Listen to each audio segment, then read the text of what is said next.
जस्तै अब जितपुर सिमरा सब मेट्रोपोलिटन सिटीमा हेलो एभ्रिवान, आजको भिडियो खास गरी के को बारेमा भन्नु छ भने क्लास 8 को जुन बीएलई लेभल हुन्छ भनेको बेसिक लेभल एक्जामिनेसन जुन तपाईको नगरपालिकाले लिने एक्जाम हो।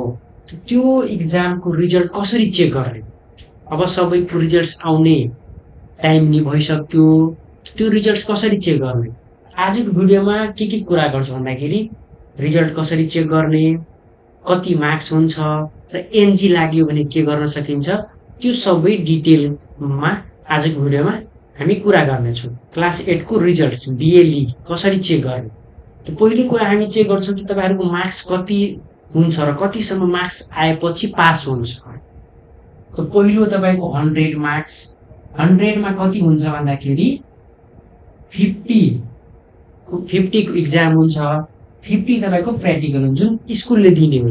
यो 50 मध्ये जुन 20 पास मार्क्स हुन्छ, कम्तीमा यति मार्क्स ल्याउनु पर्यो, यति मार्क्स ल्याएपछि पास हुन्छ। यति मार्क्स ल्याएर यो मार्क्स तपाईहरुको पास गर्नु पर्यो, यति मार्क्स ल्याएर पास गर्नु पर्यो। त्यसपछि के हुन्छ त यो 50 मार्क्स थपेर तपाईहरुको जति पर्सेन्टेज आउँछ त्यो हिसाबले पर्सेन्टेज आयो।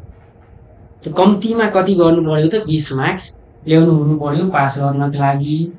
र त्यसपछि अर्को कुरा, अब अर्को कुरा आउँछ रिजल्ट कसरी चेक गर्ने।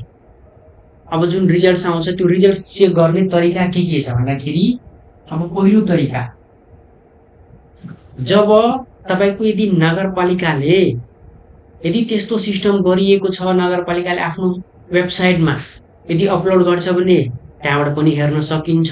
पहिलो तरिका भनेको वेबसाइटबाट हो। र दोस्रो तरिका के हो, यदि वेबसाइटमा जस्तै धेरै जसो नगरपालिकाले गरेका छैन, अब कुनैले गरेका छ, जसले गरेका छ त्यसको हामी हेराउँछौँ कसरी गर्ने हो। अब जसले यदि गरेको छैन भने त्यो नोटिस कहाँ आउँछ, तपाईको यदि स्कुलको फेसबुक पेज छ भन्दाखेरि फेसबुक पेजमा अपलोड गर्छ, त्यहाँबाट हेर्न मिल्छ। यदि तेस्रो त्यहाँ छैन भने के हुन्छ त रिजल्ट आएपछि डाइरेक्ट स्कुलमा गएर भिजिट गरेर त्यो हेर्ने तरिका छ। यो दुईटा तरिका यदि तपाईहरुको स्कुलले आफ्नो पेजमा हाल्यो त्यहाँबाट तपाईं हेर्न सक्नुहुन्छ, प्राय हालिन्छ। अर्को यदि छैन भने डाइरेक्ट स्कुलमा गएर हेर्न सक्नुहुन्छ। र यदि तपाईहरुको नगरपालिकाले दिन्छ, धेरै जसोले दिन्छ, धेरै जसोले त्यहाँ त्यसले व्यवस्था मिलाएको छैन हेर्ने, यदि मिलाएको छ भने त्यो कसरी हेर्छ त्यो स्टेप वाइज भन्छु। अब सबभन्दा पहिला तपाईहरुले के गर्नु, एउटा क्रोम ब्राउजरमा जानु पर्यो, क्रोम ब्राउजर ओपन गर्नु पर्यो। त्यहाँ अब के गर्ने हो, अब पहिलो हेर्नु क्रोम ब्राउजरमा गएर जस्तै अब जितपुर सिमरा सब मेट्रोपोलिटन सिटीमा त्यसले के गरेको छ त आफ्नो रिजल्ट पब्लिश गरेको छ।